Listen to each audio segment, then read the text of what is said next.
right, everybody, welcome into an off-season edition of the Garden Report. Bobby Manning, Josue Pavone, or Pavano, as I like to call him from time to time, and Jimmy Don't make that a thing. We're not making Pavano that and Pavano. No, it's Pavone. Pavone. Exactly right. That's how unwanted nicknames start. And real quick, we have to say it is pronounced Josue for everyone in the comments who's saying we're pronouncing it wrong. Correct? That's true. That's true. Thank you. Yeah. Thank you. Jose Pavano. It's Josue Pavone, people. Get used to it, okay? Get it right. So spitballing on the offseason is not a ton of traction. I think since last we spoke, the Lakers won the NBA title. And we'll talk a little bit about that and where that places them kind of in the history of NBA franchises. If I'm not mistaken, that was title number 17. 17. If we'll get into it, but if you count some other questionable titles. So. Okay. We are counting the 10, 11 years that Red basically bought the NBA, right? So I mean, right.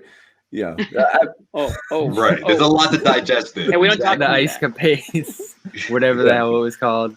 Yeah. So all right, let's get into it. The first thing is what are you going to do in the offseason? You can talk about draft, but nobody knows who any of the players are except for Bobby. And we'll give him a chance. Even I'm getting there. Yeah. and he's I want Bobby's top 3. It's not a great draft. The Celtics have 3 Midland picks. We're going to talk about that a little bit. But all you can look at here is free agents and trades and free agents and trades. And for whatever reason, Marcus Smart gets less and less popular as you get further away from the season. And so it's always what you remember what he did last. And what he did last was take 75 shots in a game that they lost to the Heat. And everybody's mad and seems to be getting madder about it. And again, Celtics don't have a lot of options for trades right now. So Marcus, it's a double whammy with him. He's getting hit both ways. The recent memory of him is a guy who's undisciplined and jacking too many shots and doesn't fit with the players you have, which again isn't entirely true because he is a distributor and they actually play well when he's on the floor. He just has those moments like Game 6 where he's got to rein it in, and that's happened before.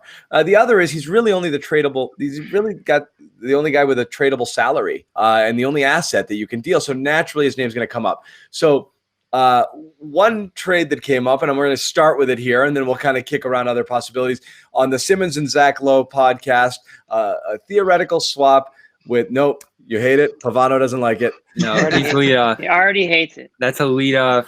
Simmons, come on. Simmons, it's so funny. Simmons is the boomer devil for young Celtics fans out there. Okay. Yo, I love Simmons. You nailed it. That's exactly what. Yeah. He is just bad boomer. Nobody wants to hear anything coming out of his mouth. But this scenario was Smart to Golden State. Smart plus 14, I believe, to Golden State for the number 2 pick. Which again, it's an uninspired draft.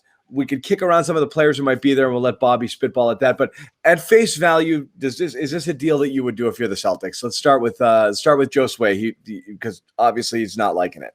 Absolutely, 100% not. Like, I don't understand why people completely forget. And I love the way you led into this conversation with Marcus Smart. Like how soon they forget. Do we forget the old Marcus Smart? Like that was the guy that's all of a sudden returned and he's like characterized as being that guy just because he had a really, tough series. Let's face it. Yeah, of course. He jacked up shots. He, poor decision-making down the stretch. Yeah, all that, all the above. But I mean, overall, all season long, he hasn't been that guy. He's come a long way from jacking up shots and just taking terrible opportunities, and I just think everyone is just sort of giving him a bad rap. This is a huge part of the Celtics identity. And if the Celtics aren't drooling over a top 2 pick that they really think they could plug in and make an immediate impact, which I just don't see it, honestly, that someone that can really, that's worth giving up, someone like Marcus Smart and giving him up just like that. Like, I just think he's just too valuable to throw in a trade like that for someone that you're not 100% sure is going to fit and put the Celtics over the top. If it's not putting you over the top, then I don't want to hear the proposed deal. And most of these deals have been so bad. I mean, this one isn't up there, but like people are just throwing Marcus Smart in trades that he just doesn't belong in. It's been ridiculous. In a different draft, the idea of trading up into pick number 2 would be very enticing. In a different draft, right? I'm still, call me a sucker. I'm still looking at like, you just gotta you have your pick of everybody but one player. That just means you got to just nail one. And it's just it's enticing for me. To go up that high in the draft is enticing, even if this is the thing. With rookies, they need time, and time could be more than a year. We think of a James Wiseman. Yeah, you're going to take a step back. Yeah, and that's the thing about trading any one of the pieces on this team. And it's fun because the idea of mixing things up and shaking things up is always intriguing.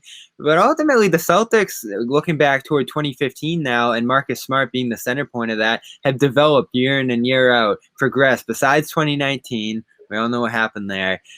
They've taken the step to being a veteran team. Even the younger pieces on this team, Brown, Tatum, like they're foremost players in this league at this point. So Smart, I get why his name gets thrown around because the contract's good. It can match with almost anybody. And it's enticing for other teams because he, as we talked about in our last episode, can be that chemistry piece for a team. But I think no matter what, the Celtics are losing something there because you guys talk about the offense. What about the defense? He was just all defense, had one of the best defensive seasons of his career. And that's as critical as anything for a championship. And he's going to be on the bench. I keep saying this. If the team's healthy, he'll be a bench player. And if they're not, they're screwed anyway. As an aside, I'm going to say this about Marcus Smart and defense, okay? And the conversation doesn't have to go here, but I love what he does, on the defensive side of the ball, and he makes plays and the whole winning plays thing. But honestly, he's not a great on the ball defender against quicker guards, and he gets eaten alive. He gets eaten alive in those matchups. But team defense is everything. Team defense is right. That energy is contagious, John. Let's face it. He's made some other defenders look way better just from being out there. The team defense is great, and he does make plays all over the place, and the energy and the attitude, absolutely. Boxing out. I think but his individual on the ball defense, when you're fair. Stop that guy, when that guy's one of these quick, jukey guards, he's not able to do that. Right. So that to me, it's different if you can neutralize those guys, a Murray, a Booker, and again, you're not facing these guys left and right. But I think he struggles with a lot of these players. So separately, Jimmy, your thoughts just initially. And again, what's funny is, this trade was laughed off as something the Celtics would never in a million years think of. So people are so adamantly against it. I don't think it's a total slam dunk. No, do you? No, listen, I think when Danny Ainge is interested in a draft prospect, we usually hear about it, right? One way or another through the grapevine. We know, he's either showing up to some sort of, tournament, game, event, whatever. We kind of hear. I haven't heard that about any of the players in this draft. I mean, specifically with this draft, it's not a deep draft. We know that. But in terms of Marcus Smart as the trade chip, I'm not against that. Now, I'm not actively shopping Marcus Smart, but I understand if I'm the Celtics that if I want to improve my team in one aspect, I know I'm not trading Tatum. I know I'm not trading Brown, right? Those are the two untradables. I'm not sure what you can get for a Kemba Walker trade. We're going to talk about Gordon Hayward, but on the last year of his, though, you're pretty limited there. Marcus Smart gives you value not only from what he can provide on the court, but what his contract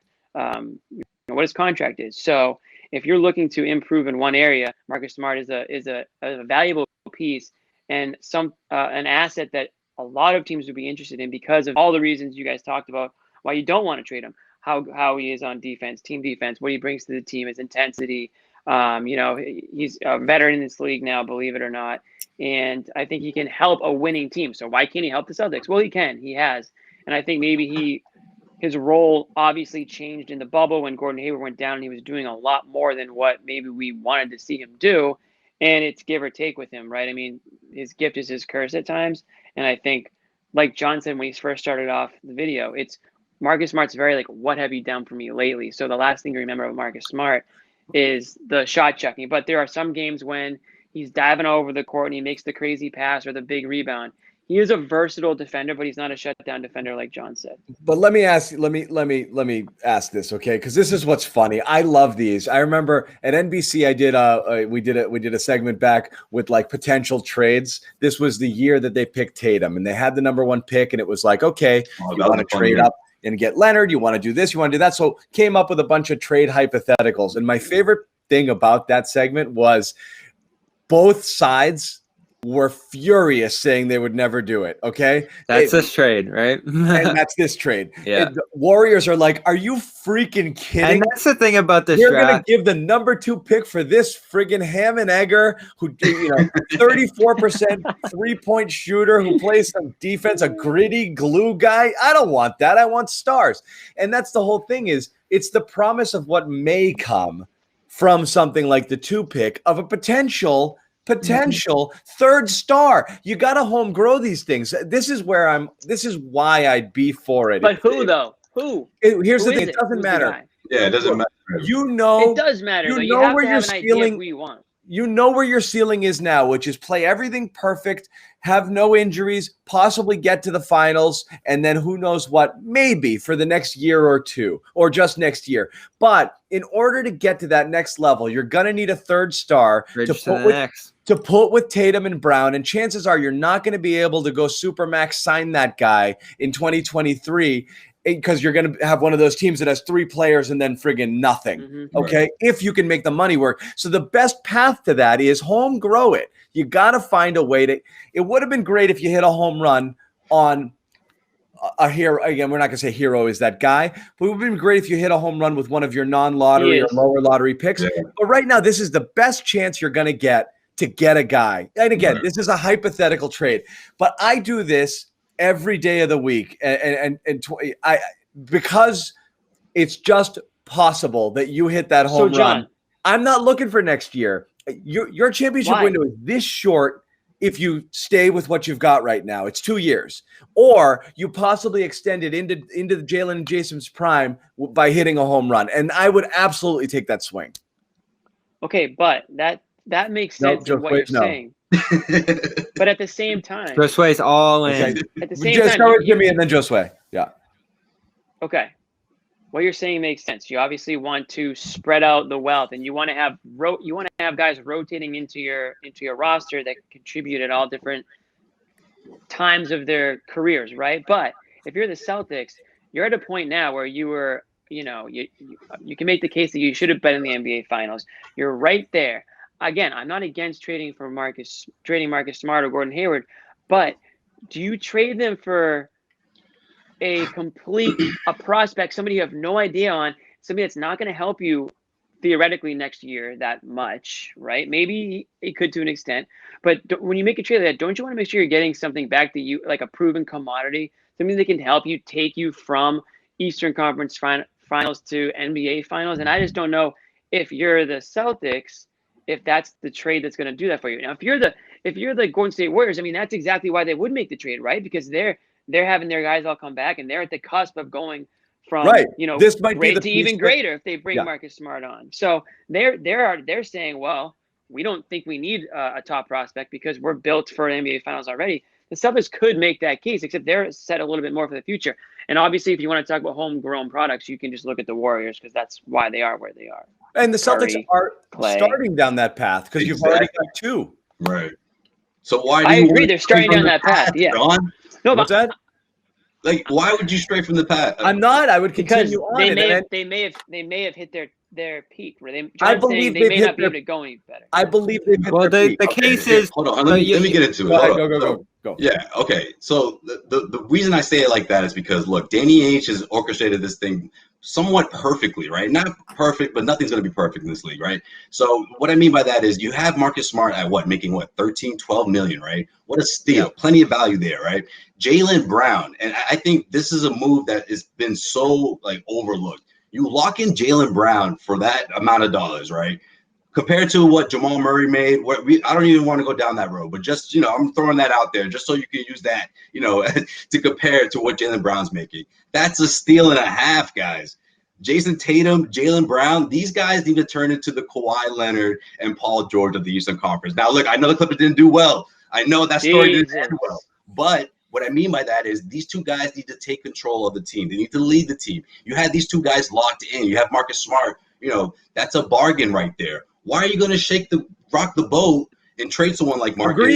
I'm greedy. I want a third star. This is a huge. Will Marcus Smart allow them? Will Marcus Smart allow them to take the reins, or will he do more of the performances that we saw? See, that's the thing.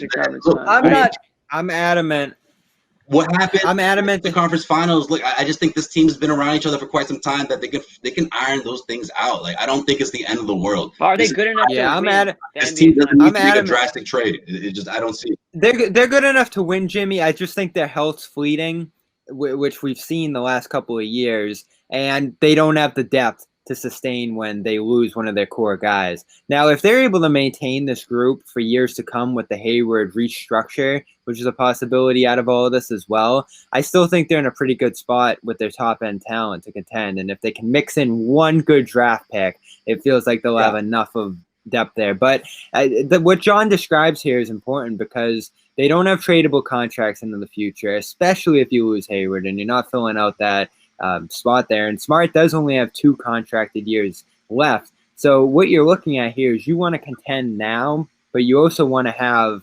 assets alongside Brown and Tatum for all the years they're going to be here, because then you get into the back end of their deals and you still want this to be a competitive team. Mm-hmm. I don't like giving up a championship window, which is what you're ultimately doing. I feel like if you're trading Marcus Smart for lesser value, but it is smart to have tradable contracts, assets in the form of draft picks, things that you can carry into the future to, as John said, make that big strike, pull in another star in the ensuing years, because this group ultimately does only have 1 or 2 years. When we think about Kemba's health too, to win a championship, and that could fly. And they might not be. They might have swung and missed, because we don't know. One injury and you're done. Yeah, we could don't say that know about like every team. Right, no, but the best part, and the best thing about that is, I mean, not to put it this way, but you guys know what I mean. Like, Kemba Walker, if that was the case for someone like Jason or Jalen, like, I still think these two guys are on their way up. Obviously, Kemba is where he's at in his career, and these next 2 years are so crucial because they're probably going to be down a hill after that.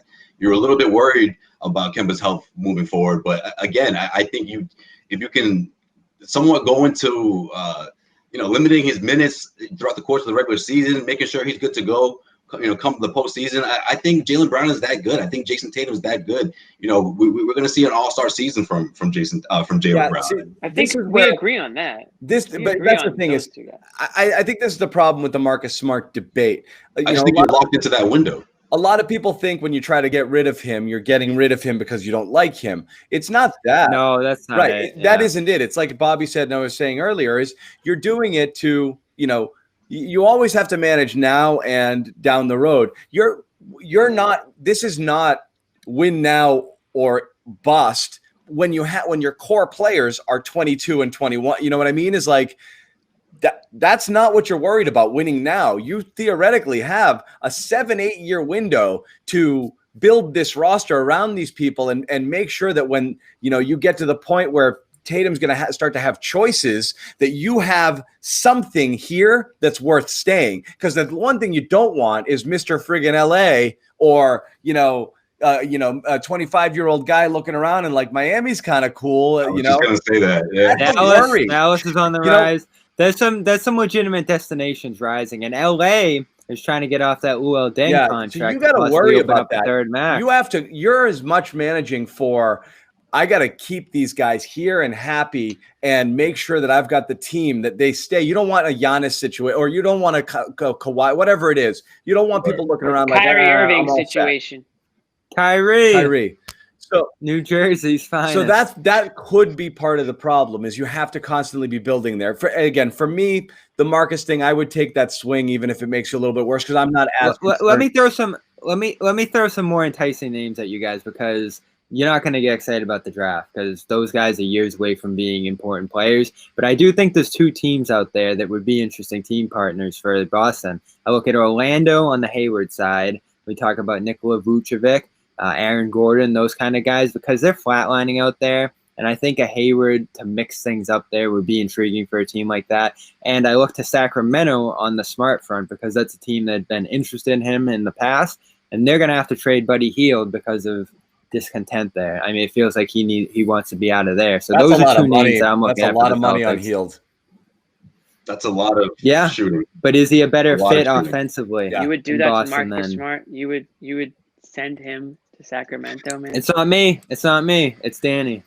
That's just painful. I can hide behind Danny there. You're good with both of those. All right. Well, I mean, those are the kind of names that I think can at least maintain the Celtics status if they're moving on from either one of those guys. It sounds because like they're good Joe enough. Sway wants to retire Marcus Smart's number next year. You won't entertain Not yet. Marcus Smart. No, I'm just kidding. No, man, I like Vucevic. Don't get me wrong. I mean, I like Vucevic a lot, but if you're the Magic, I don't know. I don't know if you're eager to push that button and you're thinking Gordon Hayward is going to be, this is a couple of years ago and all injuries aside, maybe. But now, I mean, he's 30. Not to say that he's older, but all these injuries. I mean, teams are just scared of him. I honestly believe for real. You wouldn't go Anthony Edwards at the 2 pick there? No, I don't like him. Okay. Is there anyone that you guys? Wiseman seems to be the consensus, but he's probably not NBA. He's going to be a year or two. That's how bigs go. Yeah, and especially a big take time to play develop. a lick last year. Yeah. He shows a lot of promise in the way the big out there in Phoenix did, but less refined to me. And he's going to need some work. He's going to need some smoothing over. Like he honestly would be good for Golden State because they have more of a system around where he won't have to do as much. He can just play 18, 20 minutes a game. And in Boston, they'll be counting on him as the starter. So that wouldn't be ideal. All right. Well, so Marcus, again, that's not going anywhere. It's going to keep getting talked about, the merits of doing so, and you're going to hear a bunch of different scenarios on that. Bobby touched on Hayward, so I do want to pivot there, okay? So here's the Celtics Gordon Hayward conundrum. Is likely he's going to opt in for $34 million because he can't really not, this market, the uncertainty. 36, I think, right? Yeah, I mean, that's huge. Okay, so yeah, he's going to take that 30. Yeah. But this is going to create a problem for the Celtics because if he opts in and then walks, they lose that. They lose it. They lose the space. They lose the asset. They just comes off the books and they can't re-sign a player at his level. So that's a major risk here for the Celtics, almost to the point that I personally believe, and you might have to, this is what we're going to debate here. If he opts in, I think the Celtics have to trade him, even if it makes them worse. And again, this goes back to the whole asset conversation of losing, or the other, and Bobby alluded to this briefly, is restructure. So that's what we'll throw out here. Let's go on the scenario that Gordon Hayward does in fact opt in, which everyone expects he will do. And he does not. One, do you want to restructure him for like a 3-60, 3-65, whatever it would take to get him back? Or would you rather trade him and try to roll it up into something? And again, we've heard that Indiana scenario a bunch of times with Oladipo and or Turner. Throw some picks in, make the money work, and see what happens. So, Jimmy, start with you. What do you think? What do you want to see happen here? Well, like Marcus Smart, I think Gordon Hayward is expendable. So I'm certainly not just going to say, no, you have to figure out a way to get this guy back and restructure his deal and sign him to a 3-year extension. I mean, you want to talk about injuries, we all know the story with Gordon Hayward in Boston. So I don't, weirdly enough, I wouldn't call him injury prone. I think a lot of his injuries have been fluke. But I'm wondering if that's going to play an effect into how serious the Celtics get with the restructure. But John, like you said, I mean, the last thing Danny Ainge is going to want to see happen is just watch this guy walk away and get nothing in return and not have that cap space. So I think he's going to exhaust all options. I said it in the last time we met. I mean, I'm not content with where the Celtics are at the 5. I'm not sold on Robert Williams. I hate to say it. I think that's a risk going into next season, depending on an unknown like him to sort of take that massive step and take you to that next level. So if Gordon Hayward, opts in and the Celtics do find themselves in a position to trade for a big that fits their style of play, and I don't know if it's Miles Turner or whoever it is, I think you absolutely have to look at that. And it goes back into what we're talking about with Marcus Smart, continuously adding, contracts that you can, grow in value, flip, restructure, extend. Yeah, flexibility. Exactly. It's part of continuing, building around Jason Tatum and Jaylen Brown. So I think that's something they have to look at. Now, a healthy Gordon Hayward, I think we all agree that, a healthy Gordon Hayward probably takes the Celtics to an NBA Finals. That? I don't even know what that is. I don't. It's like you saw that up until the a healthy Gordon Hayward might as well be. They forget, Bobby. Louise. it might as well be the freaking Easter Bunny. All right, Okay, so- it doesn't exist. It's not real. Whoa! What do you mean it doesn't exist? Easter Bunny doesn't exist. Sorry, kids. Easy. Remember I'm when? not sure Remember about when he? Hey, a 50% Hayward saved the Celtics in Game 3 of that Heat series. Oh, goody. So I've grown. The idea of trading Hayward has grown on me. I'll credit Ryan Bernardoni in that, and the extension of that money idea that you want to maintain that over many years instead of just having that Right. one bang Gone. 34 and bust. Gone. Now I think there's value in that, and that if you really believe you can win the championship in 2021. You would stick with that and not care if he walks, but the Bucks are around, the Lakers I are don't around. think There's just no certainty there. There's no certainty. And you don't look at the Celtics with Hayward as being the super team. But if you restructure him, I think having Hayward still puts you head and shoulders above other teams in terms of that core. Yeah. And you have the certainty that you have him for many years.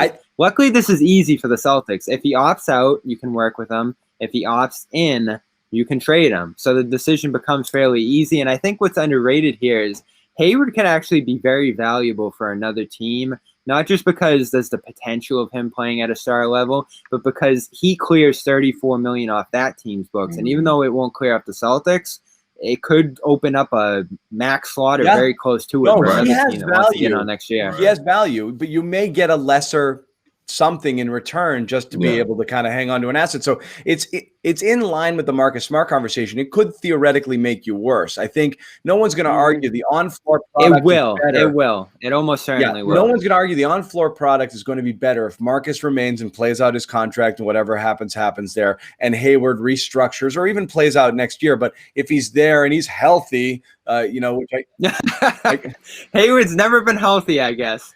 We all forget the bubble. Last full year he was healthy. The bubble was 8 games. Okay. Last full year he was healthy. I think he had one kid and he lived in thousands of miles away. Okay. Oh man. Yeah. Daddy's always happy, right? No. Listen, with Gordon Hayward, I think when you remember when he said that? No. Yeah. Listen, with Gordon Hayward, it would be easier for the Celtics if he opts in, right? Because you have to trade him. And I think realistically, that's probably what's going to happen. But if you're the Celtics, you have to showcase the guy.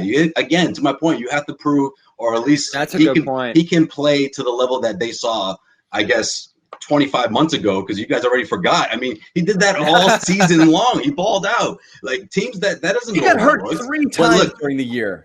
Right, but listen. If you showcase him, he's gonna get value. Running into a pick. I mean, the guy's made of glass, Josue. I know we're saying we're not injury prone. John, that's why I'm not saying 4 that times a year. That's why I wouldn't want to see the Celtics restructure his deal, honestly. And look, I hate to say it, but like if you look down the road, I just don't see. I don't think it's worth it. $20 million per. I mean, if you can get him down lower, because if you get lower than that, maybe. But that's realistically, I see this thing playing out where he opts in because he knows he has to showcase himself, whether it's in Boston or whether it's for another team.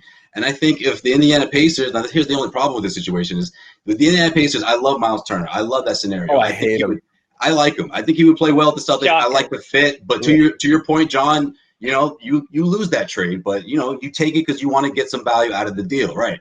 But the thing is, how good are the Pacers going to be come the trade deadline in 2021? I mean, is TJ Warren gonna play like he did in the bubble? Is Oladipo gonna all of a sudden maybe he sticks around and they ball out and they're 4th in the Eastern Conference? And then how eager are they to make a move? But there's always a team at the deadline that's eager, right? But again, I mean, with Gordon Hayward, it's really. I think it boils down to how much how badly do the Celtics want to lose in a trade? Are they going to be stubborn enough to say, you know what, screw it, let's go into the playoffs. If he leaves, he leaves. Hopefully, we can figure something out. If not, the hell with it. Or if you're Danny, you're saying, no matter what, just give me the best offer. See you later, Gordon. I think you do in the offseason, and they'll do it too. You want to integrate a guy during the offseason. You want to get that done, have the book set. The decision, it's going to be a tough decision, and not just because of the basketball and who you're getting back and this and that, but you're also trading a guy who signed in Boston, and you want to have some favor for guys who want to come to Boston in the future. It's something that they built over the last 5 years that never existed before. Sure. And all of a sudden you are running into that Isaiah. And that's a consideration because when Anthony Davis was on the table, all that stuff drummed up, and you can think about the Lakers and this and that, but it was noise. It was noise around the league. It was noise with agents that they don't care about their players and that they'll ship anybody off at a moment's notice. Plus, we have Brad's relationship with him, which is another thing. Brad likes having him here, and it's a consideration because you do want to keep Brad. Situation like Rozier. No, I don't think you're going to do that with him either. It's just going to be the 34 straight up. And because if you sign and trade, you hard cap yourself, and they don't want that either. It's tough, but it's grown on me because of those future considerations. Yep. I'm not as opposed to as they used to be. But if they can work it out, I work it out with him and make it work long term. And that's what I hear the Celtics want to do too. Yeah, and so that's, again, it seems that you want to get him to do it. You wanted Al to do it, though, and it didn't happen. Again, we're talking about different offseason. I know, but we're talking different and totally different circumstances for sure. But you don't know. We don't know how happy he is here. We don't know. With idiots like us yelling at him every day, he might hear it and want to get out of here. We're not the worst of it, by the way, okay? There's Hayward, on the radio. If Smart's a polarizing figure, Hayward is, I mean, there's a lot of people who are tough on him. I don't know. We don't really know what he wants to do beyond. I don't want to call it a cash grab, but beyond just cashing in on this season. Beyond that, I have no idea. If he's game, I mean, if I'm him, I don't do it. I take the 1 year and I see what happens after that. Right. Exactly. I think it's just all but done pretty much, like on both sides. I just think if you're Gordon Hayward, like, why wouldn't you do that? Showcase yourself and just stick around in Boston where you're a contending team on the stage, playing in front of millions. When the schedule comes out, I'm sure the Celtics are going to have plenty of national televised games, and that's just his opportunity to showcase himself, especially those first 30, 40 games of the season. Yeah. And they can win it all with him. Like, it's a possibility. It's a real possibility if they stay healthy. Yeah. I would honestly consider not letting him play a game until like game 76 of the season. Gronkowski, the Gronk move. Don't let him walk. Yeah. Come on in, play the last 10 games, and then playoffs. That's it. I'd be perfectly fine with that. So the Hayward situation looms, and those are the two big things there. And we talked a little bit about the offseason. I'll hit Bobby up here. We do have the draft picks. Trade them. Everyone, look, the likely scenarios are you roll up, move up a couple of slots theoretically to get a guy you like and package picks. Other things you can do, you can throw picks, lower picks in deals with guys you want to essentially give away and convert those into second rounders or something. So say you want to dump Cantor, Ojale, and clear those guys out because you just don't want to hold them onto the roster. You could do that. There's stash players there later for sure. Bobby, in your brief, I'm going to give you about 40 seconds to talk about this. No, in your brief study right now, that's how excited John is right now. anybody who jumps at you. I love Devin Vassell, Isaac Okoro. Those are guys that are going to be 14. There at 7. No, I think you can move up to 5 through 7 in the draft with relative ease. With relative ease, there's going to be a lot of teams looking to move back. Maybe, but you'd have to basically you got to send all 3 of those picks. And again, most teams don't want 3 first rounders in a year, so you actually lose value in doing that. Theoretically, I think you're packaging 2. 14. You could move players. 14 and 26 might not get you to 7. No, I think you'll have to send a player there too. I don't know if it's Langford or some of the other guys. Langford's another Indiana guy that's just ripe on that deal, by the way. And he's going to miss in the next year too, which kills his value. I'm just saying there's a ton of teams in the lottery looking to move back, and there's not many teams looking to move up. I like Isaac Okoro. He's at 9 right now on a lot of the draft boards. Defensive guy, can get to the rim. Probably a replacement for Semi Ojale, who's going to be gone this offseason. Ojale's one of the guys I'm wrapping up and sending out in one of these deals. But yeah. Devin Vassell is explosive. He could be a bench contributor to the team. Defends like crazy. Probably high-end all defense potential there. His shot looks a little wacky. I've seen his shot in recent weeks, so Danny Ainge is going to love him. Way back, right? It's like, boom, the slingshot. What happened there? I don't know. So maybe Way over the top. Not the time to change. maybe after everything, seeing but- that, he'll be there at 14. I'm not counting on it. No, I think they got to move up. They're going to do whatever they can to move up in this draft because I hear the Pistons talking about it. I hear the Knicks talking about moving back. So there are a number of different teams talking about moving back here. All right, so Bobby's going to have more on the draft. We're digging a little deeper here. What's the draft date, Bobby?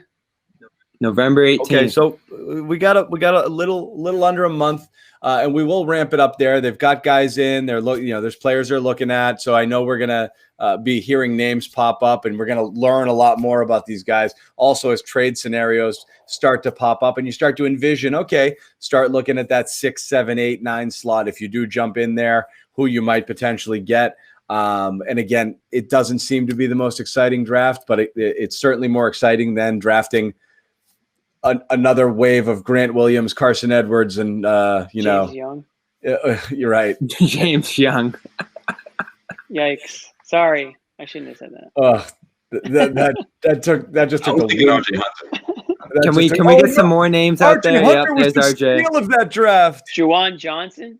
What about Juwan Johnson? No, man, that's a touchy subject for Celtics fans. Chill. Gershon Yabusele. You don't have to say another name other than that. Was it? On the table at that time was Butler and Johnson. Jimmy Butler, dude. And half the room wanted Butler and half the room wanted Johnson. That's the story. And they were really debating it hard up until the final thing, and they went with Johnson. And that's still, people close to Ainge say, that's still one that just eats him alive, you know? That's tough. As it should. Because So those were both considered, and there was a strong argument for both players in that draft, and they went with Johnson. And talk about a guy whose shot just kept getting further. Yeah. By the time that thing was done, it was like a soccer throw-in, you know? Yeah, What- Amir what Johnson year- vibes. Yeah, definitely. What year was Butler? What year was Butler coming out of college? I'm forget, terrible with but- years. I just remember But this. Johnson was a senior. 09. Like He was 09, I I feel like think.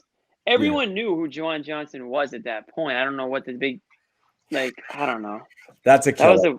That was Hey, a tough everyone knew who Carson Edwards was too. That's how it goes Right. with the draft. Right. 2011, excuse me, 2011. Last thing I want to move on.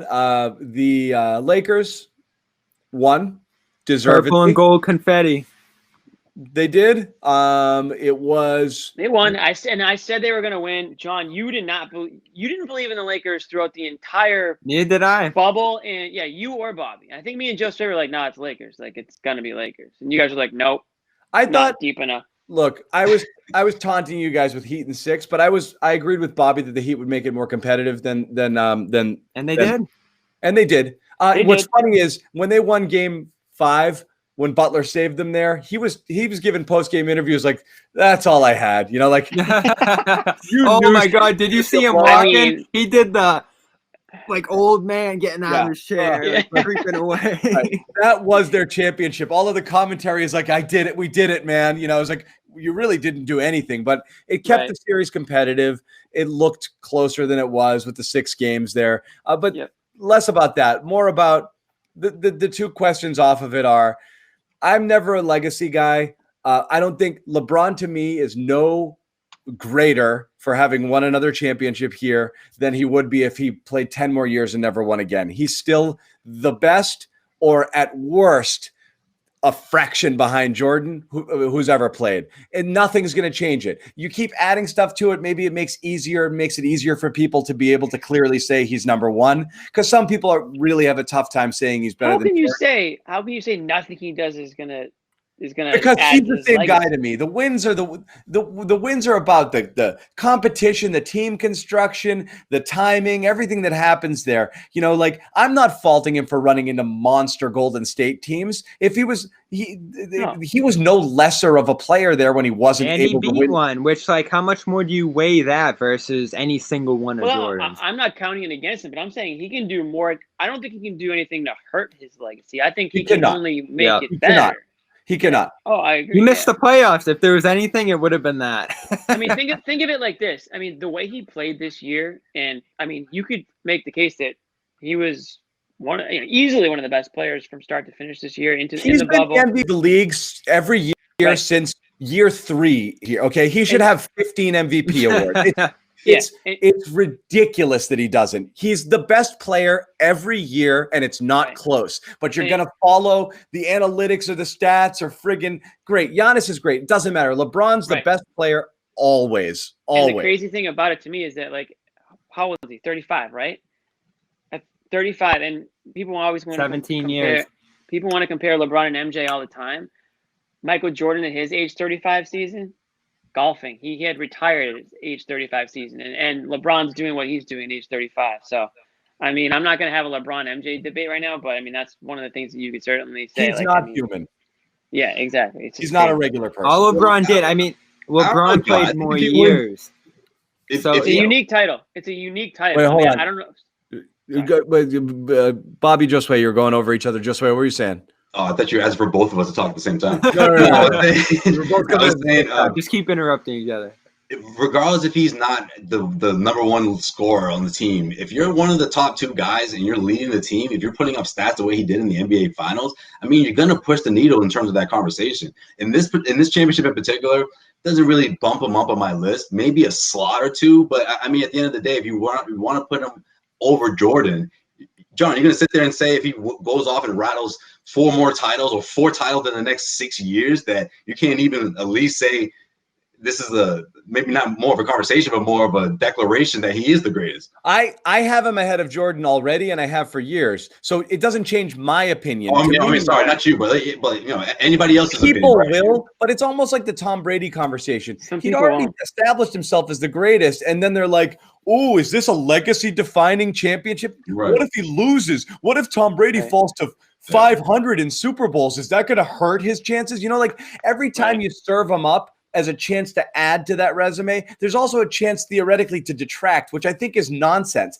If he goes to the finals in the next 3 years and loses them, are we going to start having the conversation about LeBron's a loser because that's what Jimmy said, though. He doesn't go down. Like, it doesn't change. No, but he does. I have friends who can't wait to jump on him for any little reason. Anything. They'll never give him credit. They'll say, "Oh, he jumps from team to team. He puts good teams around him. He's lost, as many titles as he's lost." They refuse to give him credit. It doesn't matter what you do. Oh, this is a fake title. Like, this title means nothing. Like, attention, morons. Getting to the finals and losing is a bigger accomplishment than not getting to the finals at all. And it's like, again, to go to the Brady debate, the Brady versus Montana. Well, Montana's 4-0. That's great. That means he lost in how many other playoff series? And he only got to 4 Super Bowls. Brady's been to a cajillion of them because he wins the AFC. He wins the conference title game. LeBron is there every year. At what year? Which appearance was it? Was the put it over the top for you, John? Which one was it that was like, you know what, man, this is it? 2016 was the big. Who he is. It's just who he is and who he's always been. His total game. His game is nearly perfect. Every single thing that he does. Defensively, his presence, his passing, his rebounding. If he wanted to, if in his athletic prime, if he felt like it, you could take Russell Westbrook double and you could friggin' toss him out the window. LeBron James could have averaged a triple-double every year of his career if he felt like it. Every single year, without question. If he wants stats, he could get stats. If one year he decided, I'm going to lead the league in scoring, I'm going to score 50 a game, he could have absolutely done that. This year, he had his most assists ever. He wants to do at any time. It was almost too easy for him. Like, he was passing because he was like, this is going to be boring if I just score all the time. He can do anything. He's always been that guy for me because I think, honestly, he could have had whatever he wanted. I'll add this too. The longevity is just unparalleled. We're never going to see anything like that again. The lack of injuries besides 1 year. And I thought what was so cool about this title is the fact that a player like Anthony Davis grew up idolizing him and was able to join him in his prime. And you got the story of him playing on Team USA as a Kentucky player coming into the league. And that set the seeds for him to be able to build that team. That's something people hate about LeBron, is that he's orchestrated so many of these teams. But I think especially now that you look at the Lakers and what he's done with the clutch agency, like, that's the modern way of winning. That's something that wasn't available to a Michael Jordan. And if Jordan had that possibility, would he have been as good at that, given his ego, given the way he wanted to win? I mean, if there's one thing about LeBron, personality-wise, there's certainly an ego, but game-wise, there is ability to defer to Anthony Davis and the stars around him like you've never seen a star. And people will knock him for that too. They'll say, "Oh, he doesn't want to take the big shot, or he needs Kyrie Irving, he needs." Well, look at what he empowered Davis to do. Davis.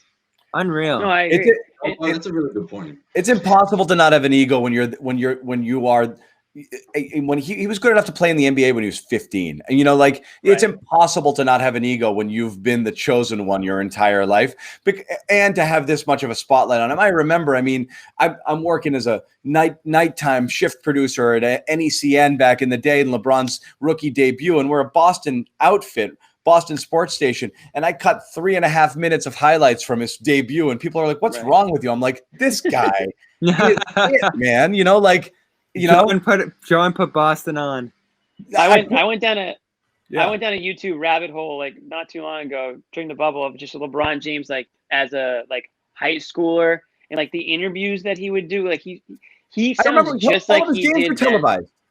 Yeah. Oh yeah. But he interviews, if you go back, he sounds just like he did then as he does now. It's crazy. His professionalism when he was 16, off the charts. And I remember after the lottery and it was determined that Cleveland was going to have the first pick, he just went up to the podium with his entire team, his high school team, and answered the questions. And I think he even said he thinks I'm pretty sure he said he could just start. He said, "I'm probably going to just take the point guard spot." And he's like, "I think Smush Parker's the point guard there, so I'll probably just take that spot." Totally nonchalant about it. It was so perfect. Anyways, to Bobby's point. Oh, I'm sorry. You're gonna go. I was going to say we're rambling, but what I was going to say, Bobby brought up earlier how Anthony Davis stated how he's always looked up to LeBron, but Paul Pierce is something similar. He's like, there's really nobody left in the league that will step up to LeBron James. Every player now is a player that looked up to LeBron James and is scared of LeBron James. And maybe you saw that a little bit this year. LeBron was kind of bullying his way, up and down the court at points. And you got a whole new crop. You don't have the Paul Pierces and you had a Vince Carter, but players from that era are all gone, and LeBron's the only one left, and he's still doing his thing. And I think players are a little bit intimidated. Yeah, no, I like what Bobby said about Jordan would have done things probably a similar way if he was playing during this time. I believe in that, but to that point, I think that's probably the biggest reason. If you really boil it down, that's the biggest reason of the debate, right? People on the Jordan side are never, ever, ever going to accept the fact that you can win titles that way. They're never going to accept the fact that LeBron can switch teams and pick, an agent that can bring guys in. Let's face it, guys, 34 years old, 35 years old, a lot of players out there that people just assume wanted to go out and play for LeBron James or play with them, Kawhi Leonard and all these guys. And we found out that wasn't the case. So then, Clutch, did what they had to do. And, they orchestrated to get Anthony Davis there, and the rest is history, which is, I think, a lot of the reason why whatever he does from this point forward is sort of going to be looked at differently. What he did in Cleveland pushed him way higher than anything else, down 3-1 to come back in that series to knock off that Golden State Warriors team and the way he did it. I think that alone put him in a space where I think he sort of popped out when it comes to diehard Jordan That was fans. the one. I don't think Jordan popped out with Jordan fans on that one. I don't think Jordan has anything that matches that. No, you don't have that to do that by yourself pretty much there. Well, not by yourself. You had Kyrie, but still that one was incredible. Before we could go off on LeBron for a bit, the last thing I want to talk about briefly is for Boston fans, this one stung a little bit because it was Title 17. And again, being the old man in the panel, I very well remember winning Banner 16 and it being this awesome thing and being so far ahead of the Lakers at that point. It was 16-9 when the Celtics won that title. And granted, the Lakers went on after that and they won in 87. But they've added since then 8 titles. Okay. And the Celtics have had 1 in 33 years. So it's hard now to it's hard to make the argument that the Celtics are still the greatest franchise of all time, even though people will want to. Want me to? And certainly when you stack up there was one interesting Twitter debate I saw. Is it possible? Does the all Lakers team beat the all NBA team? And the answer is yes. Let's not forget that the Lakers have the greatest collection of talent historically on their roster. It depends how you want to look at it. You want to look at it as pure talent, players, or you're looking at it as impact to the league and impact to the Wilt, to the Kareem, Shaq, at center. Kobe. Two of those guys just coming off the Magic. bench. Right, exactly. Magic, Kobe, LeBron, Anthony Davis is backing LeBron up now. Okay, yeah, but then if we're talking impact, Red Auerbach, what Bill Russell did. Here we go. The color barriers, like, you know what I mean? Like, this is a lot of. How do you want to look at it? You're talking about talent, or we're talking about impact? Because there's no other franchise that impacted the NBA, the basketball world. Not impact. That's the different. Celtics. That's different. I don't disagree there. You would have seen a bunch of goofy, freaking white dudes dribbling around in the '80s if freaking Red Auerbach didn't come along. You would have seen Magic Johnson and the Celtics dynasty and those guys going at it. We had a few. Well, here's my question. The Lakers have. You know what I mean? No. I'm not saying significance and impact. The Celtics. Okay, pure talent. You're talking. I'm just saying the most successful and the greatest. That the LA 17 might be more impressive than the Celtics 17. The Celtics won a lot of those at a time when they would have 5 of the 10 best players in the league on their team because of the way that they were able to manipulate their roster. They won so many in a row and accumulated them over such a tight period of time when they just dominated the NBA. But when you space it out over time, when there's more teams and it's more competitive and into the modern era, it's really hard to argue against it. The Lakers have been the better marketing team, and that's gained them a lure that I think has put players, legends into their lap. I mean, we look at how they got Kobe by Kobe just basically diverting himself there in the draft. Shaq doing everything he could to get himself out of Orlando and go there. I think it's more impressive to see what Boston's done with a practice facility in the back of Boston Sports Club for so many years, being in a cold weather climate where no one wants to go, trading up in drafts for Larry Birds and Bill Russells, and just making all these shrewd moves. Even the latest one with Jason Tatum. College, Bobby. Back in the day, Hellenic College. Yeah, like it's been impressive what they've been able to do in spite of things. I was playing Greek League basketball downstairs, and Joe Klein and I'm running laps upstairs. I couldn't believe when I went in 2018, like, wow, this is where they practice up in Waltham. Hellenic College. I was there playing ball when Celtics would be working out and stuff. They were winning championships. That was the sports club. Yeah, well, the training facility in El Segundo is not that sexy either for the Lakers. But anyway, I'll say this though: the Lakers they won their 17th. The Celtics have 17, but the Celtics 17, they are the Boston Celtics. They have 17 championships in Boston. So we look at the Lakers, 5 of theirs are in Minneapolis, Minnesota. So he's got the pen because he did the math on this right before. I just did the subtraction. 17 minus 5. You had to write it out. They have 12 in LA. So you can go ahead and talk about organizations and move from town to town. But as far as I'm concerned, the Boston Celtics are still the greatest NBA franchise in existence. You know what? Let's put it like this, okay? Such a homer take. Let's give it to the Lakers for now, right? The Lakers just pushed ahead. The next 5 years, which team is going to win more championships? And I think that's LA. I don't know how you can't say LA. To Bobby's point, the Lakers, right? To Bobby's point, in this whole new universe that we're living in and have been living in, it's just hard to imagine these destination warm weather cities not being the dominant ones in the NBA for years to come. It's amazing Milwaukee struck gold with Giannis, and he actually wants to stay, and they're in the conversation here year after year. But I mean, I don't see how this isn't going to be LA, Miami, or New York, Brooklyn for some combination of the next, rest of our lives. I mean, Brooklyn, no, I'm not worried about Brooklyn. Well, the fortunate thing anytime those teams have money, when 3 guys get together because they played AAU ball together, and when Tatum looks at Beal and he says, hey, we're buddies and we have an agent, where do we want to go play together?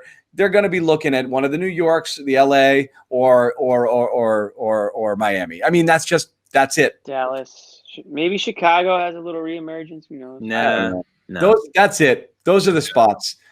Those are spots. Which, again, to Bobby's point, why you're fortunate, you've had now 3 years out of the last however many that a free agent a top tier free agent has chosen Boston as a and I think in terms of doing it the old way with trading in the draft, with making trades traditionally, Boston's still probably as good as anyone at doing it that way. Right. They just don't have the accessibility to the other channels. And maybe Jason Tatum makes Boston that place. I mean, that's still a key point, that they got him, that they made the move, and he's become what he's become, to where he could eventually become that guy to attract others. And again, it is interesting because you're talking about that Olympic showcase. That's stuff like that. That's the very beginning, and that's why the Celtics did that strategically. Yeah, like send them all, and then here. This is where how many allegiances were made playing on Team USA roster? Jalen and Donovan Mitchell. Yeah. Guys, what did we? That's a good one. That's the thing, though. The bubble happened, and you don't think players were talking to each other. Oh my God. You have no idea. Yeah, that's a good point. So they do have that. That is their drawing power. But we can go in circles on that. There's a ton of stuff. It really is interesting. You're looking at, not just this year. You're looking at next couple of years. You're looking at that 2023 year where you're going to have to do a real roster build to make sure that you're positioned there, to have the team and the players that you can surround Jason and Jalen around going into the future. So there's short term, there's long term, there's immediate needs that are all going to be addressed, and a lot of stuff that happens here is going to kind of have ripple effect into the next few years. So it will be interesting when things do get cooking a little bit here in the offseason.